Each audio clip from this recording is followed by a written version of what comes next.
Okay, Kevin from Victorinox is going to show us this cool bag that converts from a garment bag to a duffel. Take it away. All right, this is in the Seefeld collection. Everything is going to be lightweight and relatively low priced. So here's a regular garment bag shoulder strap.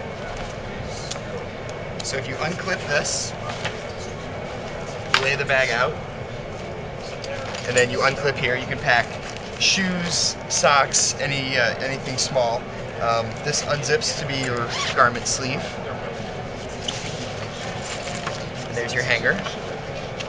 So you can pack up to probably 2 to 3 suits if necessary. And if you only need to pack 1 suit and you want to still use this as a duffel bag, there's one zip. So this just zips all the way around.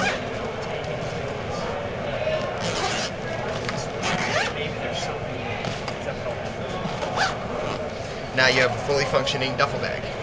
So you can, the suits will be around the back, and then you can unzip and pack as normal. Or you don't even have to use any suits or garment bags. You can just use this as a regular duffel bag or a gym bag. And it does come in under 45 linear inches, so you can use it for a carry-on. That's right.